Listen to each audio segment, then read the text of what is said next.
Jesus perguntou a Simão Pedro: Simão, filho de João, você me amas realmente mais do que estes? Disse ele: sim, Senhor, tu sabes que eu te amo. Disse Jesus: cuide dos meus cordeiros. Novamente Jesus disse: Simão, filho de João, você realmente me ama? Ele respondeu: sim, Senhor, tu sabes que eu amo. Disse Jesus: pastorei as minhas ovelhas. Pela terceira vez ele disse: Simão, filho de João, você me ama? Pedro ficou magoado por Jesus lhe ter perguntado pela terceira vez: você me ama? E ele disse: Senhor, tu sabes todas as coisas e sabe que eu te amo. Disse-lhe Jesus: cuide das minhas ovelhas. Essa é uma das histórias mais difíceis e, para mim, mais complexas da Bíblia. Você imagina hoje, o dia da ceia, você imagina que o Senhor está nesse lugar e Ele pergunta para você e para mim: Alexandre, tu me amas? Eu, Senhor, que pergunta é essa? Claro que eu te amo. E aí Ele pergunta para você pela segunda vez: você me ama? E aí você: Senhor, espera aí, o que está acontecendo? Tu sabes que eu te amo. E Ele pergunta pela terceira vez: você me ama? Quando nós ouvimos essa pergunta, a sensação que nós temos que a resposta é única e precisa: claro, eu te amo. Porque quem vai ter coragem de falar: não, eu ainda não aprendi a te amar, eu ainda não aprendi a andar com o Senhor, eu ainda não aprendi a colocar o meu coração diante de ti. Mas Pedro, sanguíneo, colérico, ele imediatamente responde: sim, Senhor, é claro que eu te amo, é claro que eu amo o Senhor, é claro. Mas quando você pega a trajetória da vida de Pedro pós esse fato, Pedro nega Jesus Cristo. Pedro, quando o galo canta, ele nega o Senhor Jesus Cristo, no momento lá perto da crucificação. E ele já tinha declarado do amor dele pelo Senhor Jesus Cristo. Claro que depois você pega a trajetória da vida de Pedro pós-morte, ressurreição e ascensão de Jesus Cristo. Você pega no livro de Atos a história da vida de Pedro, você começa a ver que foi um homem totalmente transformado pelo poder de Deus, um homem totalmente renovado pelo poder do Senhor, mas um homem na qual andou com o Senhor Jesus Cristo, viu tantas coisas, foi fruto de milagre na vida dele por duas vezes. A primeira, a multiplicação dos pães e dos peixes; a segunda, a cura da sua sogra. E ele vê tantas coisas, tantos fatos, tantos milagres, ressurreição, cego enxergando, tantas coisas, e no momento crucial ele consegue negar o Senhor Jesus Cristo. E eu fiquei pensando: imagina eu e você, imagina o que pode acontecer com a minha vida e com a tua vida. Quando eu estava pensando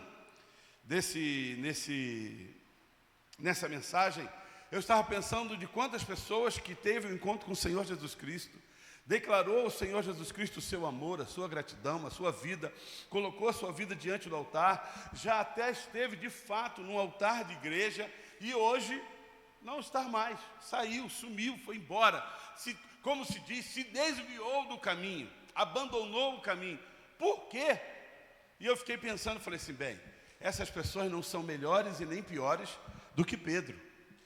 E Pedro também não é melhor nem pior do que nós, do que somos hoje. Se Pedro, que viu e andou, negou, imagina eu e você. Mas sabe o que é o gostoso dessa história toda? Que quando o Senhor Jesus Cristo estava naquele momento difícil, falou assim: olha, faz o seguinte, quando eu for, vocês não esqueçam de Pedro.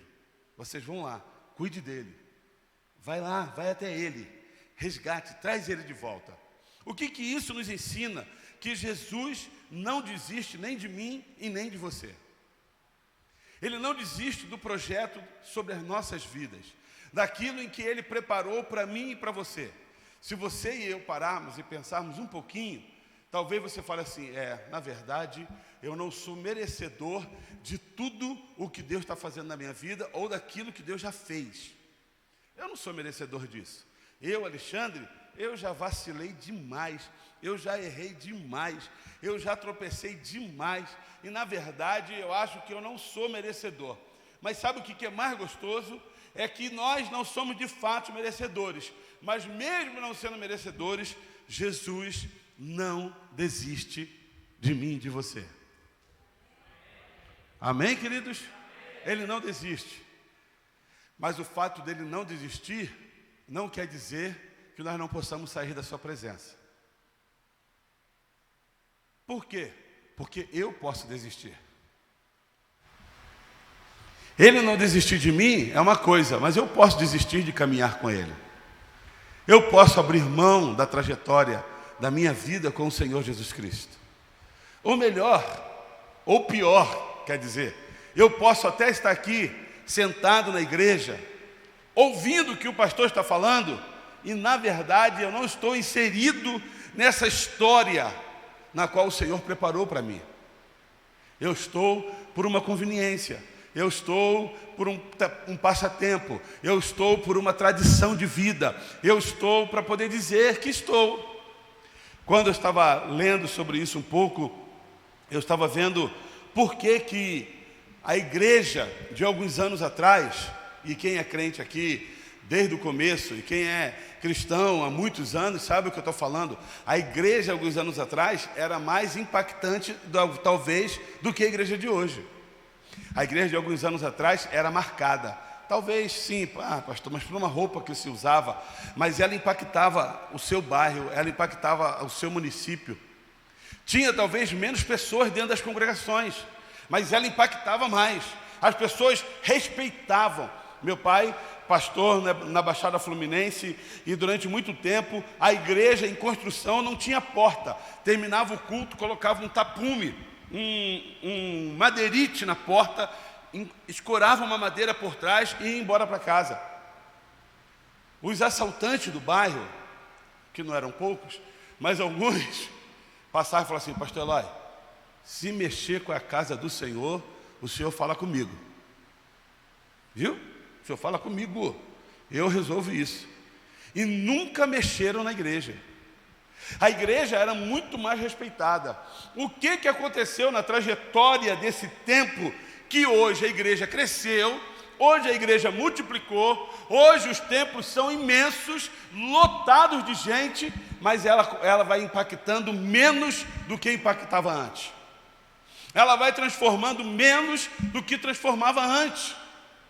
Ela vai trazendo uma consciência e uma vida cristã menor do que trazia antes. E isso que é interessante. Era tão gostoso quando domingo de manhã você via famílias reunindo e indo para a igreja. Era tão gostoso quando você via famílias reunindo para voltar à noite na igreja. O pai, a mãe, os seus filhos, todo mundo com Bíblia debaixo do sovaco e indo para a igreja. Hoje em dia, nem o pastor mais usa a Bíblia. Por isso que eu não vou cobrar de vocês. Mas não usamos. Porque o vestido do jeito que estou, eu posso ir em qualquer lugar. Não há mais uma caracterização de vida. E na verdade não pode ser uma caracterização de veste, mas uma transformação real do que sou. Você quer ver um exemplo? Ontem eu fui pregar lá na igreja do Rodrigo. E quando eu estava lá, a Esté falou assim: pai, passou um cara por mim e falou: pai, esse aí é o porteiro lá do prédio. Ele trabalha lá no prédio. E eu falei: será que é? Será que não é? Será que é? E o cara, no momento do culto, olhou para trás. Quando ele olhou para trás, ele falou: seu Jorge, santo guerreiro. Veio, me abraçou, aí falou: o que o senhor está fazendo aqui? Aí eu falei: eu estou aqui porque eu vou pregar. O senhor vai pregar? O senhor é pastor? Rapaz, você sabe, a minha esposa e minha filha sabe disso. Aonde eu vou, eu falo o quê? Que eu sou pastor. Eu falo que eu sou pastor. E aquele homem não sabia que era pastor. Porque no prédio talvez não tem como você caracterizar. Eu vou na casa do pastor. Lá eu acho que moram 3 pastores, inclusive com a gente. Ele falou: o senhor é pastor? E eu fiquei assim, me deu uma certa tristeza no coração. Mas ao mesmo tempo me deu uma alegria de saber que eu nunca liguei lá xingando ele. Me deu uma alegria de saber que eu nunca passei na portaria e briguei com ele, ou dei um mau testemunho, ou bateu um cobrador, chama aquele caloteiro lá do 122A. E eu falei de público, falei assim, eu espero que eu não tenha dado mau testemunho, viu? Esqueci até o nome dele. Renato também? Renato. Ele falou, não, pastor, claro, graças a Deus não. Eu fiquei pensando, será que eu dei, será que eu não dei? Ele aliviou minha barra, né, na frente de todo mundo. Mas você entende, queridos, que a igreja hoje vai impactando cada vez menos? E quando eu estava pensando nisso, me veio um texto que diz um pouco sobre esse impactar, sobre o que a igreja talvez tenha perdido nesse tempo, do que a igreja deixou de ter como essência no seu coração, que está lá no livro de João, capítulo 14, versículo 21. Abre lá, quem tem Bíblia abre, quem tem aplicativo, liga. João 14, 21. Queridos, acho que já está, enquanto se abre aí, que é difícil achar, acho que já está quase na hora de a gente fazer uma campanha de cadeira, hein? Colocar mais cadeira na igreja. O que vocês acham? Eu arrumei um lugar que me vende 200 cadeiras daquela de hotel, acolchoada, usada, mas nova, por 16 mil reais. 80 reais cada cadeira. Eu falei, Jesus. Falei, a senhora divide em 10 vezes? Ela falou, divido. Eu falei, mas assim? Sim? Porque no cartão não tem. Ela falou, não, assim não. E eu tenho orado para que a gente possa comprar uma cadeira acolchoada, né? Só não tem braço, mas é acolchoadinha, gostosinha, aquele hotel que você fica aí 1h30, sossegadinho assistindo. 16 mil reais. João 14, 21. Se você sentir no coração, no final, tem 16 mil reais lá sobrando na tua conta, fala, pastor, vamos lá pegar amanhã em São Paulo? E eu arrumo um caminhão, a gente dá um jeito nisso. João 14, 21. Arrumo mesmo, irmão. Comigo não tem história. Ligo para o Everton tem uns amigos que tem caminhão, tem Fiorino, a gente põe 10 em cada um e traz. João 14, 21 diz assim, quem tem os meus mandamentos e lhe obedece, esse é o que me ama. Aquele que me ama será amado por meu Pai, e eu também o amarei e me revelarei a ele. Pastor, o que a igreja tem perdido? São essas lições que nós vamos ver nesse momento. Algumas lições que esse texto tem de ensinamento para os nossos corações, em pleno 2021, perto de entrar 2022. Primeira coisa, que o amor de Deus produz tudo, que o amor a Deus produz, sobretudo, obediência. Aquele que tem os meus mandamentos e os guarda. O que isso quer dizer? Que aquele que tem os mandamentos e os guarda, produz no coração dessas pessoas obediência. Não é só o fato de você ouvir, é você ouvir e guardar. E quando você guarda, você vive o que você guardou. Você vive daquilo que de fato é uma verdade imposta ou colocada ou aceita em nossos corações. Quando nós lemos isso aqui, nós começamos a entender que o amor a Deus produz sobre as nossas vidas obediência. Por que a igreja não tem impactado tanto? Porque a igreja não tem sido uma igreja obediente. Ela não consegue mais entender que o caminho para poder viver uma vida cristã é um caminho de obediência. E Deus não atura, não aguenta filhos desobedientes. Você não aguenta, eu vou aguentar? Estava conversando com Sidney e a Gisela, são amigos nossos de Americana, os advogados que nos ajudaram a fazer o documento aqui da igreja. Eles vieram passar o final de semana aqui em casa, e eu estava conversando com eles sobre você sair e passear e levar os sobrinhos. E eu falei, eu não tenho problema com meus sobrinhos não.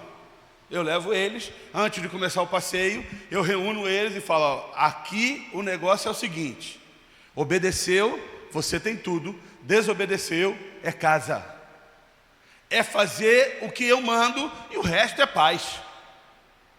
Mas quando que eu e você entendemos isso nos nossos corações diante do reino? Quando a palavra fala, não faça isso, não é assim, não dessa forma, você precisa, eu e você, vivermos desse jeito. O amor a Deus produz em nós obediência. Ou seja, se eu pegar essa frase e colocar ao contrário, quem não é obediente não ama a Deus, nós vamos começar a observar a igreja que se levanta e que vive no século atual, a igreja contemporânea. Uma igreja desobediente, e por ser desobediente, ela não aprende a amar a Deus, e nem as coisas de Deus, e por não aprender a amar a Deus, ela vive o reino, o evangelho, de qualquer jeito. Ela vive o evangelho como um paliativo das suas dores e dos seus sofrimentos. Vê em Deus um grande curandeiro, vê em Deus um Deus misericordioso, pronto a dar e abençoar, mas não vê em Deus um Deus salvador que morreu na cruz do Calvário por mim e por você. Por que a igreja não consegue impactar? Porque falta obediência no coração da igreja. É interessante que diz assim, aquele que tem os meus mandamentos e os guarda. Quando essa frase fala, aquele que tem os meus mandamentos e guarda, ela nos dá duas conotações. A primeira, tem aqueles que têm os mandamentos e não guardam. Você ser muito conhecedor não quer dizer que você é aquele que guarda e é um praticante. Tem cara de crente, se veste como crente. Ainda bem que é como crente, não é como pastor. Eu estou tão feliz, irmãos.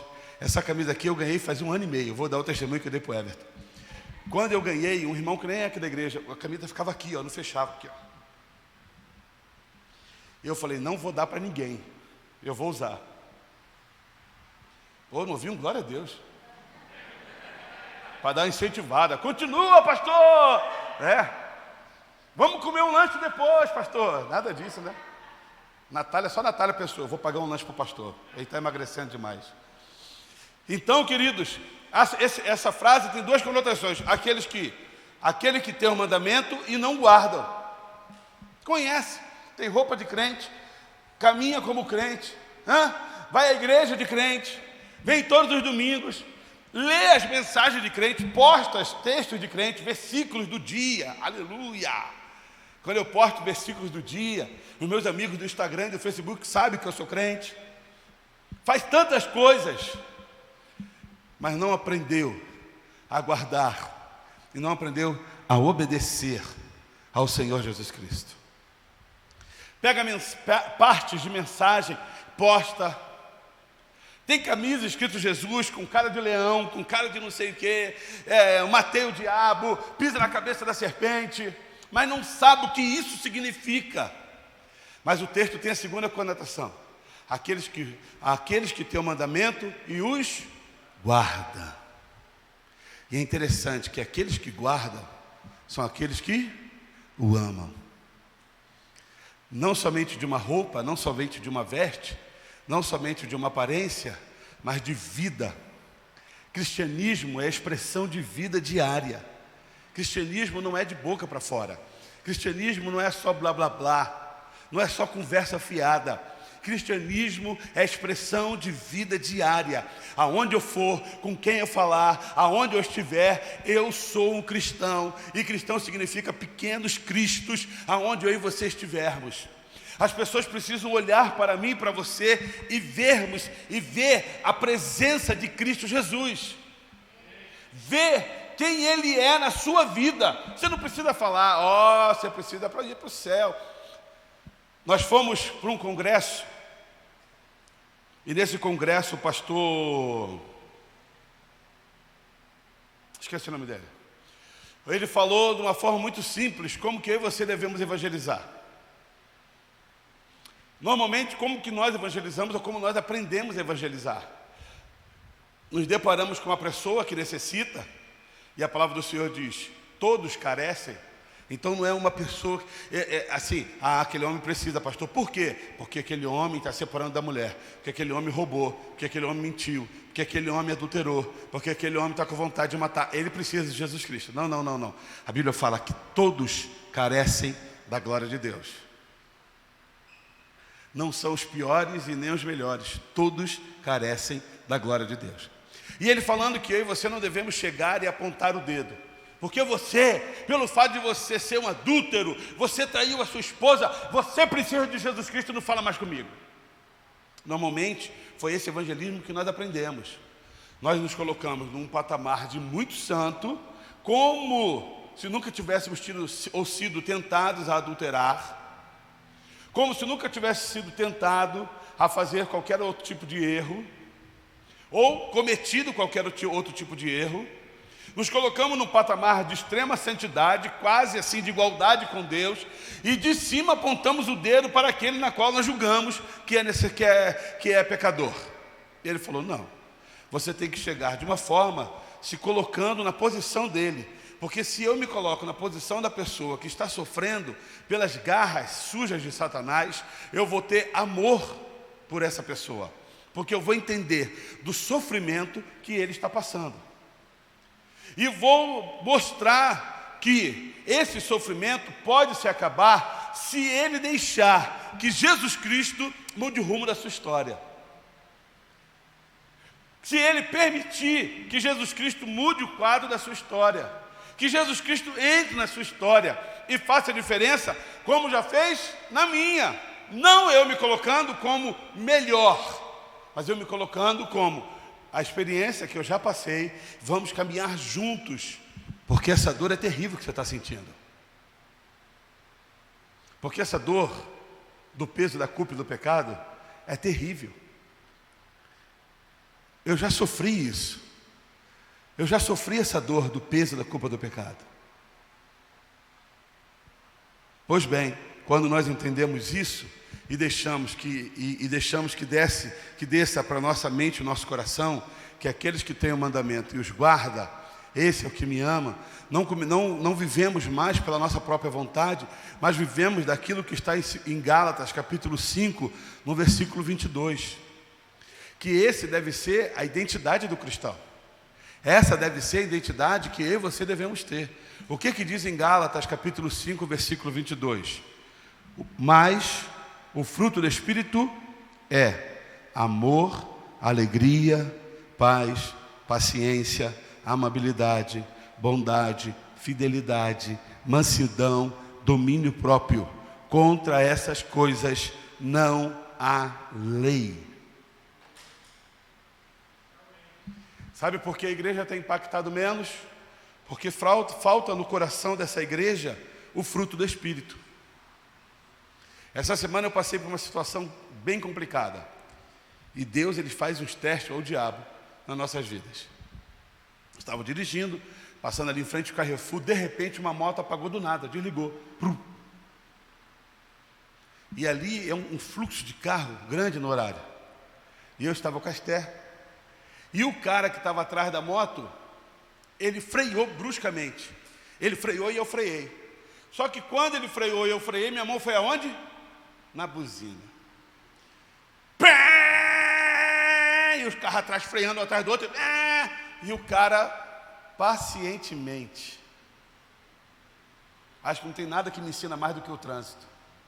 O cara pacientemente saiu, entrou no mesmo caminho que eu entro, ali na voltinha do Carrefour, e eu fui atrás dele. Eu falei, meu Deus, que mancada, né? Tá bom, fui conversando com a Esther, parei no sinal, e ele parou antes, e eu passei e nem olhei para o lado. Fiz cara de cordeiro, santa ovelha do Senhor, e quando ele viu que eu parei o carro, ele puxou o carro para frente, para o meu lado, e falou assim, amigo, ei. Aí eu falei, agora, tomara que não seja um crente. Oi, amigo, beleza? Ele falou, cara, deixa eu te explicar uma coisa, sabe por que eu parei? Porque se eu desviasse, o caminhão que vinha ia matar aquele motoqueiro. Preservando pela vida dele, eu preferi parar e talvez até você bater na minha traseira, mas preservei a vida dele. E a cara do pastor? Você acha que eu vou dar a paz do Senhor? Eu falei, não, cara, tudo bem, eu entendi. Tudo bem.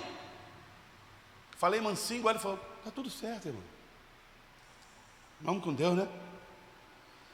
Olhei para Esther e falei, Esther, que vergonha, hein? Obrigado, Austin. Que vergonha. Pois é. Um desses frutos, longanimidade, paciência, faltou na minha vida naquele momento. Você está entendendo que o negócio não é só com você? Atinge também nossos corações. Aquele que tem os mandamentos e os guarda, esse é que me ama. São esses que vivem para o Senhor. E que a despeito das situações que são acometidas no seu dia a dia, eles simplesmente se calam e falam, Senhor, tem misericórdia. Segunda coisa que eu aprendo, queridos,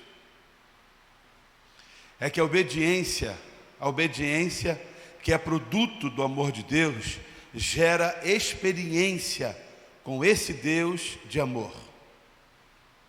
A obediência que é produto do amor de Deus, eu obedeço a Deus, e por obedecer a Deus, Ele derrama desse amor, gera experiência com esse Deus de amor.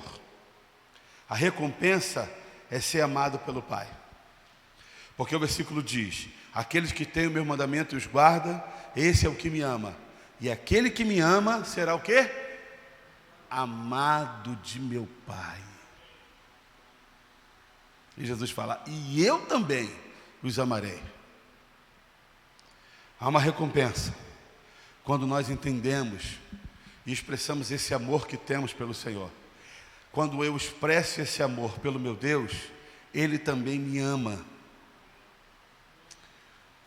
Sabe quando você tem dois filhos, um filho extremamente rebelde e um filho extremamente obediente? A sensação que dá que o filho obediente é mais amado. Por quê? Porque ele é obediente, cara. Você pede as coisas, ele faz. Lava o banheiro. Sim, senhor, vou lavar. Lava a louça. Beleza, eu lavo. E o rebelde? Não vou lavar nada.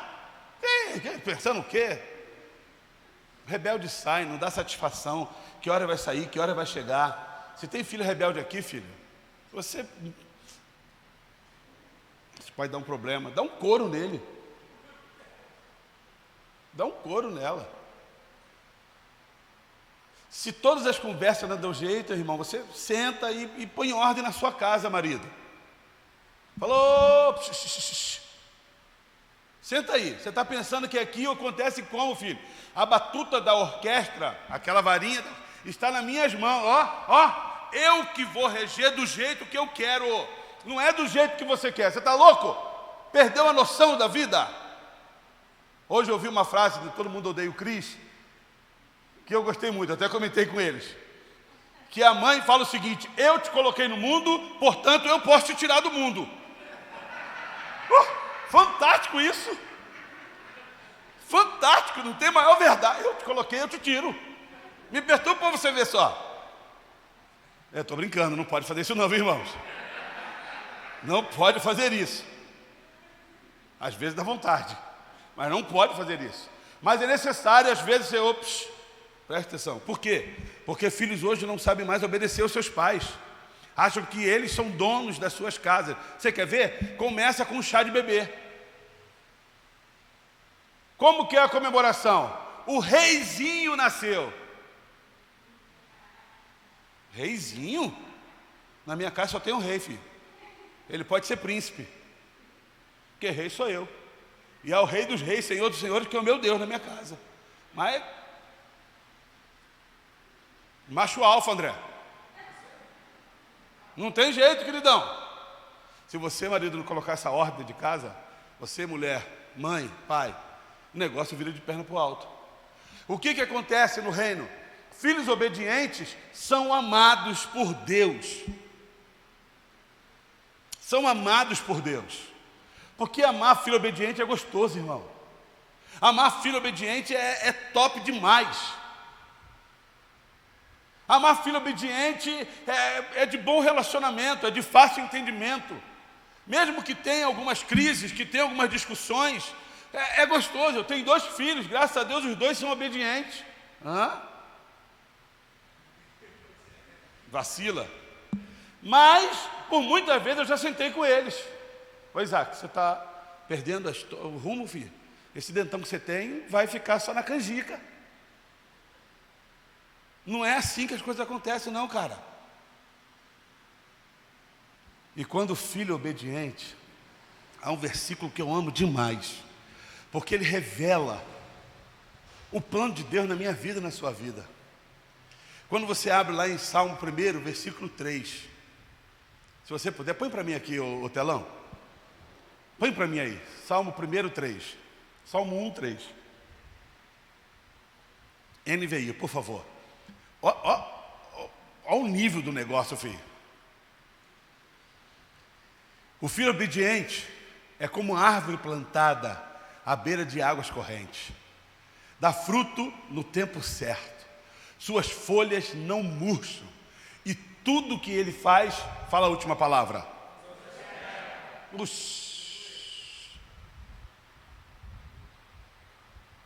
É como uma árvore plantada à beira do riacho. Ele dá flores, folhas e frutos. E tudo o que ele faz, aonde ele põe a mão dele, prospera. Isso é coisa de filho obediente. Isso é coisa de filho que aprende a guardar os mandamentos e anda com o Senhor e o amor, e Deus o ama. É como uma árvore plantada à beira do riacho. Aí eu começo a entender por que alguns crentes são mais prósperos, mais abençoados que outros. Eu já ensinei que prosperidade não é quantidade de riqueza, é ausência de necessidade, é satisfação com o que nós temos. Eu sou satisfeito com o carro que Deus me deu. Eu sou satisfeito com a roupa que Deus me deu. Eu sou satisfeito com o sapato que Deus me deu. Eu sou satisfeito com o casamento que Deus tem me dado. Eu sou satisfeito com os meus filhos, com a minha igreja. Isso é prosperidade, é satisfação. É saber que é o Senhor que tem me dado todas as coisas. E se Ele, porventura, me prosperar financeiramente, eu serei satisfeito, saciado com a prosperidade financeira que Ele também pode derramar sobre as nossas vidas. Sei ser fiel no pouco e também sei ser fiel no muito. É coisa de filho obediente. É coisa de filho que caminha com o Senhor. Terceiro, a experiência no amor, produto da obediência, não permite que aquele que o possui se frustre. Aquele que é obediente não se frustra no Senhor. Porque o versículo diz o quê? E eu também o amarei.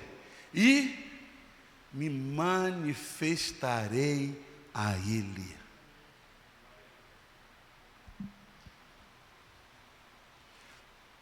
Quando eu entendo isso, a única coisa que eu consigo entender é que o Senhor vai se manifestar na minha vida e na sua vida.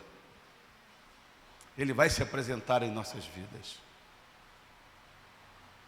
Para aqueles que são obedientes, que têm os mandamentos e os guardam, Alexandre, não se preocupa. Eu vou me manifestar na sua vida. Eu vou mostrar na sua vida que eu sou Deus. Para aqueles que têm o mandamento e os guardam, não se preocupa, pastor Rodrigo. Eu vou me manifestar na sua vida e todos verão que eu sou Deus sobre você. Não, Flávia, não se preocupa.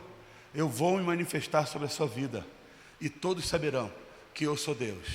Mas para aqueles que amam e que têm os seus mandamentos guardados e vivem em obediência com o seu Deus. Pastor, mas o senhor está de brincadeira. E as dores e as lutas, Ele vai se manifestar. E o medo, Ele vai se manifestar. E as incertezas, Ele vai se manifestar. E a insegurança que estamos vivendo, Ele vai se manifestar. Nós passamos praticamente quase que 2 anos fechados a igreja. 1 ano e 6, 7 meses. Nesse tempo não faltou dinheiro para pagar as contas, não faltou dinheiro para pagar aluguel, não faltou dinheiro para colocar tudo em dia, não faltou dinheiro na minha casa, no meu salário, não faltou. Por quê? Porque Ele se manifestou todos os meses nesse lugar. Todos os meses a sua mão de fidelidade e de amor estava sobre nós. E quando não vinha da igreja, vinha das pessoas que são os nossos mantenedores. E as pessoas investiam, falavam: pastor, olha, acabei de fazer tal coisa. E nós falamos: Senhor, muito obrigado. Pessoas se levantando de outra igreja: pastor, nós queremos fazer isso sobre a vida de vocês.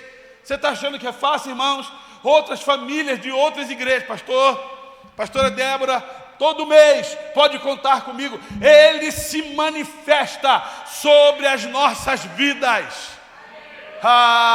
Mas há um preço a ser pago. Aqueles que têm os seus mandamentos e os guardam, são obedientes a Ele. Pode vir luta, vem sofrimento. Estou falando que a gente não se abate não, irmão. Que a gente não se cansa não, que a gente não adoece não. Claro que adoece. Oxa! Falei lá da terrinha. Claro que adoece. Claro que às vezes o sentimento que temos é vontade de sair correndo, de largar tudo, de procurar outra coisa. Aí ele fala: Alexandre, aquieta o teu coração. Eu prometi que estarei com você todos os dias. Eu vou me manifestar na tua vida mais uma vez para você ver que eu sou Deus fiel. Você lembra do povo de Israel no Egito, no deserto? Não tem água, Moisés. Antes nós estivéssemos lá. Moisés, dá uma tocadinha nessa rocha aí. Cai água. Mas não tem comida, e agora? Todo dia vai vir um maná, as cordonizas. Todo dia você pega por dia. Na sexta-feira você pega por 2 dias. Aí os esfomeados, o que faziam? Pegavam na segunda por 2 dias. De um dia estragava, porque Deus falava assim: é por dia. A provisão do Senhor vem todo dia. Vem todo dia. Quantas vezes em casa, quando a Débora está cansada, eu falo: Débora, amanhã é outro dia. E muitas vezes eu estou cansado, a perna toda perebada, com dor tudinho, e a Débora fala: Alexandre, amanhã é outro dia. Então está sossegado, né? E a perna perebada. E no outro dia, quando você ia ver, estava tudo lá. Fala: Senhor, Tu és o mesmo Deus lá da época do Egito, de Moisés. E Tu és Deus que ainda continua trazendo as provisões dos dias de hoje. Para quem? Para aqueles que têm os meus mandamentos e os guardam. Esses são os que me amam. Ele vai se manifestar na tua vida. Ele vai se manifestar na tua casa, no seu casamento. Ele vai se manifestar nos teus sonhos e projetos de vida. Firma o teu coração com Ele, igreja. Não se deixa ser levado por essa moda que está levantando aí, não. De um evangelho de oba-oba, de anarriê, um evangelho de pinta tudo de preto e vamos fazer um bailão crente,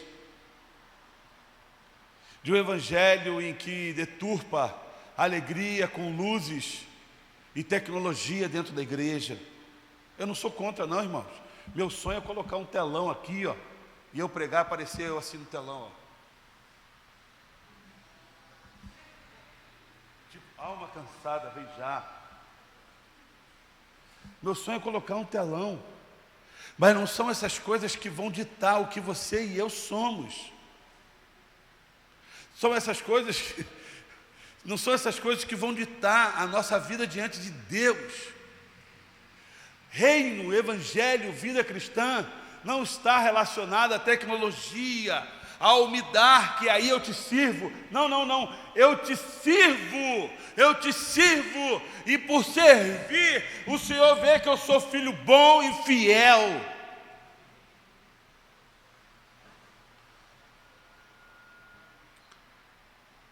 E para esses que não se deixam ser envolvidos por essas conversas fiadas, Ele vai se manifestar.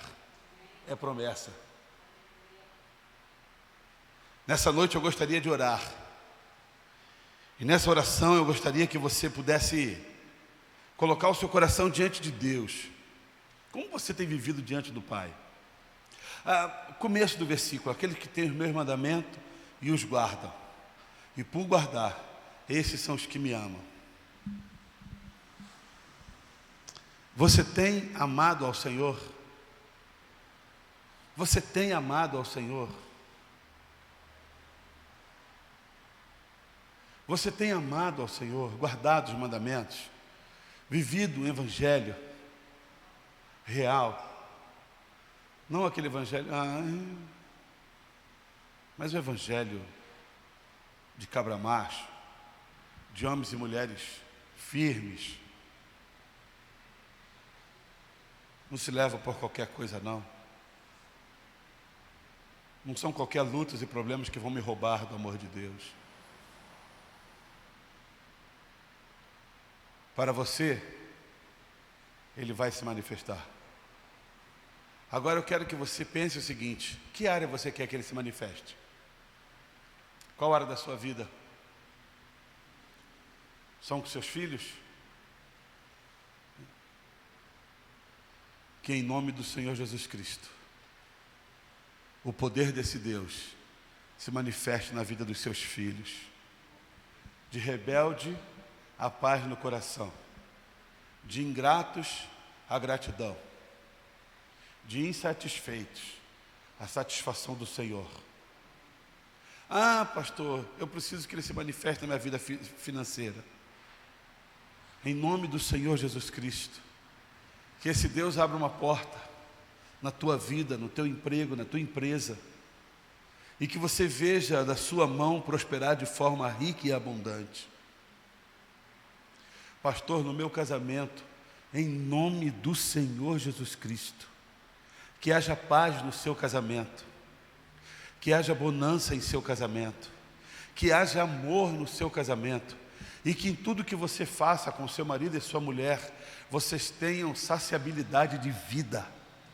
Pastor, eu preciso do manifestar de Deus nos meus sonhos. Tantos projetos que não foram realizados.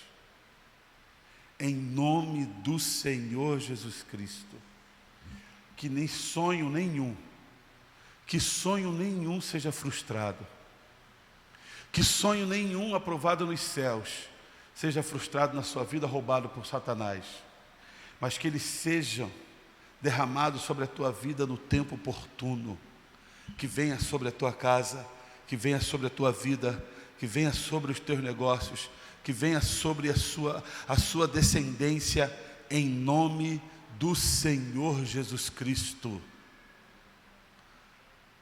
Aonde Deus precisa se manifestar? Feche seus olhos. Enquanto João toca um cântico de adoração, eu gostaria que você falasse: Senhor, se manifesta nisso. Mas fala com o Pai, fala com Ele, fala com fé, fala com esperança. Se você desejar se ajoelhar, se ajoelhe aí no seu lugar. Faça isso, irmão. Se quiser se ajoelhar aqui no altar do Senhor, vem aqui no altar, se ajoelhe aí. Mas fala com Ele, se manifesta, Senhor. Se manifesta na minha vida.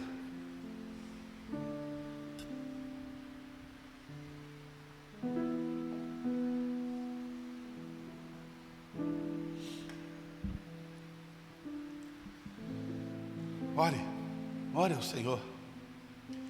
É aquele momento que eu não posso fazer isso por você.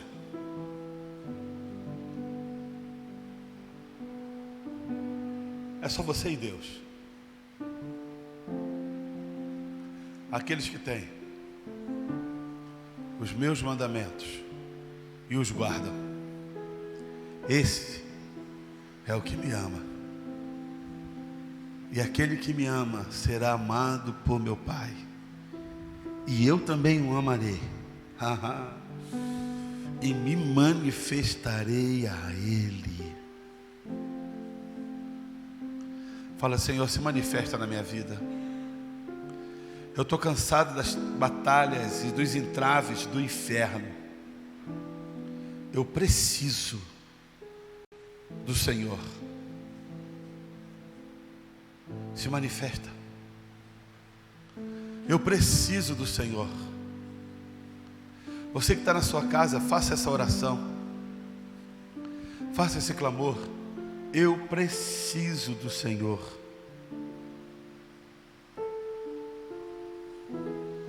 Faça isso em nome do Senhor Jesus Cristo. Vai orando ao Pai. Vai falando com Ele. Você que está em casa ou aqui, vai falando com Ele. Eu preciso de Ti, Senhor.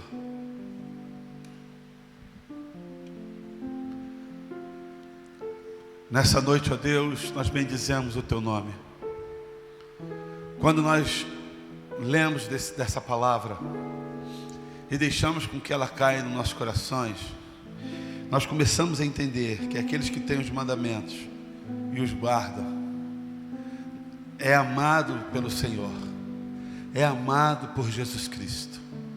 E por sermos filhos amados, é o que acontece em Salmos, capítulo 1, versículo 3. É como árvore plantada à beira do riacho. No tempo certo, Ele dá suas folhas, os seus frutos, e tudo que Ele faz, Ele prospera. Deus, traga prosperidade a cada um que está pedindo ao Senhor. Quem está em casa, quem está aqui. Toma nas tuas mãos, manifesta o teu poder, manifesta a tua cura, manifesta aquela porta aberta, manifesta, ó Deus, o mover do teu Espírito Santo. Manifesta, Senhor, sobre a vida desse meu irmão e dessa minha irmã, em nome do Senhor Jesus Cristo. Que vivamos o Senhor, que não sejamos levados por balelas, por historinhas de um oba-oba gospel, mas que vivamos o que a palavra do Senhor tem para nós, daquilo que a palavra do Senhor nos ensina, daquilo que a palavra do Senhor nos impulsiona a viver. Deus, nós colocamos os nossos corações no teu altar. Vem com a tua glória sobre nós, vem com o teu poder. Nós bendizemos o teu nome e oramos em nome do Senhor Jesus Cristo. Amém. Amém. Amém, queridos.